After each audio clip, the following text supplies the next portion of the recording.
Hello friends, I hope you are doing well. আশা কৰো আপোনালোকে ভালে আছে থাকে। আজি মই লৈ আহিছো আপোনালোকৰ ওচৰত আন এটি স্বাস্থ্যকৰ বিষয়টো হ'ল তেজ বা ব্লাড। তেজ কি আৰু তেজ আমাৰ শৰীৰত কি কাম কৰে সেই বিষয়ে আজি মই আপোনালোকৰ ওচৰত আলোচনা কৰিম। আৰু যদি মোৰ চেনেলটোত আপোনালোকে নতুনকৈ আহিছে তেনেহলে প্লিজ সাবস্ক্ৰাইব কৰিব আৰু লগতে লাগি থকা বেল আইকনটো দবাই দিব যাতে মোৰ নতুন আপডেটবোৰ আপোনালোকে চাই থাকিব পাৰে। তেজ হ'ল আমাৰ সাৰ্কুলেটৰী সিস্টেম বা সংবহন তন্ত্ৰৰ এবিধ তৰল মাধ্যম বা সংযোজক কলা আৰু ই আমাৰ শৰীৰত 4 প্ৰকাৰে পোৱা যায়, যেনে প্লাজমা, ৰেড ব্লাড সেল বা লোহিত ৰক্ত কণিকা, হোৱাইট ব্লাড সেল বা শ্বেত ৰক্ত কণিকা আৰু প্লেটলেটস বা অনুচক্ৰিকা। তেনেহলে আহকচোন তেজৰ এটা কামৰ বিষয়ে আমি জানি লওঁ। 1 নম্বৰ হ'ল প্লাজমা। প্লাজমা এনে এবিধ আমাৰ তেজত থকা তৰল পদাৰ্থ যাৰ দ্বাৰা আমাৰ শৰীৰত ব্লাড ফ্লো হয় আৰু প্লাজমাৰ কোনো ৰং নাথাকে, ৰংহীন বা কালাৰলেছ হয়। ইয়াৰ উপৰিও প্লাজমাত যেনে প্ৰটিন, আমি খোৱা খাদ্য বা ডাইজেষ্টিভ ফুড, হৰমন আৰু ওয়েষ্ট প্ৰডাক্ট যেনে কাৰ্বন ডাই অক্সাইড আৰু ইউৰিয়া প্লাজমাত পোৱা যায়। আৰু প্লাজমাৰ কাম হৈছে এই সাবষ্টেন্স বা পদাৰ্থবোৰ আমাৰ শৰীৰৰ বিভিন্ন অংগত পঠিয়াই দিয়া। তেজত থকা আৰবিসি, ডব্লিউবিসি আৰু প্লেটলেটস এই প্লাজমাতহে মিহলি হৈ থাকে। 2 নম্বৰ হ'ল আৰবিসি বা ৰঙা ৰক্ত কণিকা।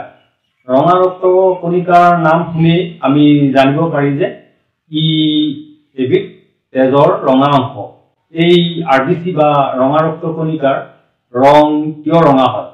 ইয়াৰ কাৰণ হ'ল আমাৰ তেজত থকা এবিধ ৰেড পিগমেন্ট যাক হিমোগ্লোবিন বুলি কোৱা হয়। বন্ধুসকল, এইখিনিতে মই আপোনালোকক এটি গুৰুত্বপূৰ্ণ কথা জনাব বিচাৰিছো যে আৰবিসি বা ৰঙা ৰক্ত কণিকাত নিউক্লিয়াছ নাথাকে। এইটো কথা জানি আপোনালোকৰ আচৰিত হ'ব যে 4 মাহৰ ভিতৰত উইদিন 4 months বা 3 monthsৰ ভিতৰত এই আৰবিসি বা ৰঙা ৰক্ত কণিকাবোৰ ধ্বংস হৈ যায়। আৰু এই আৰবিসি ধ্বংস হোৱাৰ সংখ্যা হ'ল 30 লাখ বা 3 মিলিয়ন। 4 মাহৰ মূৰে এই আৰবিসিবোৰ আমাৰ হাড়ৰ মজ্জা বা বোন মেৰুত প্ৰডিউচ হয় বা উৎপত্তি হয়। এইভাবে আমি 3 মাহ বা 4 মাহৰ মূৰে ব্লাড ডোনেট কৰিব লাগে। ব্লাড ডোনেট কৰিলে এই আৰবিসি বা ৰঙা ৰক্ত কণিকাবোৰ আকৌ আমাৰ তেজত দ্ৰুতগতিত বৃদ্ধি পায়। 3 নম্বৰ হ'ল white blood cell. White blood cell fights against infection. শ্বেত ৰক্ত কণিকাৰ মেইন কাম হৈছে আমাৰ শৰীৰত যাতে কোনো ধৰণৰ বাহিৰৰ বেক্টেৰিয়া, ভাইৰাছ বা বীজাণু প্ৰৱেশ কৰিব নোৱাৰে তাক বাধা প্ৰদান কৰা। ইয়াৰ উপৰিও ডব্লিউবিসিৰ কাম হৈছে আমাৰ শৰীৰত এন্টিবডি তৈয়াৰ কৰা আৰু ইমিউন সিস্টেমক হেল্ডি কৰি ৰখা যাতে আমাৰ শৰীৰত ৰোগ প্ৰতিৰোধ ক্ষমতা বৃদ্ধি পায়।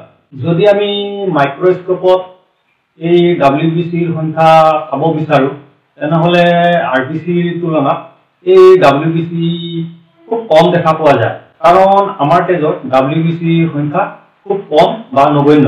4 নম্বৰ হৈছে প্লেটলেটস বা অনুচক্ৰিকা। অনুচক্ৰিকাৰ কাম হৈছে যেতিয়া আমি শৰীৰত আঘাত পাওঁ আৰু আঘাত পোৱাৰ স্থানত যদি তেজ ওলায় এই তেজ গোট মৰাত সহায় কৰা। মানে প্লেটলেটৰ কাম হ'ল তেজ গোট মৰা বা ক্লটিং অফ ব্লাড। কিন্তু এইখিনিতে মই আপোনালোকক এটি গুৰুত্বপূৰ্ণ কথা জনাব বিচাৰিছো যে যদি কিবা কাৰণত আমাৰ শৰীৰৰ ভিতৰৰ অংগ যেনে ব্ৰেইন আৰু হৃদযন্ত্ৰ, এই ব্ৰেইন আৰু হৃদযন্ত্ৰত যদি ব্লাড ক্লটিং বা গোট মাৰে তেনেহলে আমাৰ ব্ৰেইন ষ্ট্ৰক বা হাৰ্ট ষ্ট্ৰক হ'ব পাৰে। তেনেহলে বন্ধুসকল, এতিয়া মই আপোনালোকক জনাম যে হিউম্যান বডি বা মানৱ শৰীৰত এই তেজৰ কাম কি? তেজৰ প্ৰথম কাম হৈছে আমাৰ শৰীৰত থকা হাঁওফাঁওৰ পৰা অক্সিজেন গ্ৰহণ কৰি আমাৰ শৰীৰৰ বিভিন্ন অংগত পঠিয়াই দিয়া। তেজৰ দ্বিতীয় কাম হৈছে আমাৰ শৰীৰত থকা কোষবিলাকৰ পৰা কাৰ্বন ডাই অক্সাইড গ্ৰহণ কৰি হাঁওফাঁওলৈ পঠিয়াই দিয়া, যাতে নিশাহত আমি এই কাৰ্বন ডাই অক্সাইডখিনি বাহিৰলৈ উলিয়াই দিব পাৰোঁ। তেজৰ তৃতীয় কাম হৈছে আমি খোৱা খাদ্যবস্তুবোৰ যেতিয়া ইণ্টেষ্টাইনত হজম হয় আৰু তাত থকা ব্লাড ভেজেলৰ যোগেদি এই খাদ্যবোৰ বিভিন্ন অংগলৈ পঠিয়াই দিয়া, যাতে আমি জীয়াই থাকিবলৈ শক্তি পাওঁ। তেজৰ চতুৰ্থ কাম হৈছে ইতিমধ্যে মই আপোনালোকক জনালো যে তেজৰ WBC থকাৰ বাবে আমাৰ শৰীৰত যাতে কোনো ধৰণৰ বীজাণু প্ৰৱেশ নকৰে, তাক এই WBC বাধা প্ৰদান কৰে। তেজৰ পঞ্চম কাম হৈছে আমাৰ শৰীৰৰ বডি টেম্পাৰেচাৰ মেইনটেইন কৰি ৰখা। তেজৰ কাৰণেহে আমাৰ শৰীৰৰ বডি টেম্পাৰেচাৰ নিয়াৰ এবাউট 37 ডিগ্ৰী চেলচিয়াছ হৈ থাকে। বন্ধুসকল, ইমান পৰে মই আপোনালোকক আজি তেজৰ বিষয়ে জনালো। আকৌ মই নতুন এটি ভিডিঅ' লৈ আপোনালোকৰ ওচৰত উপস্থিত হওঁ। আজিলৈ ইমানে। ধন্যবাদ। থেংকছ।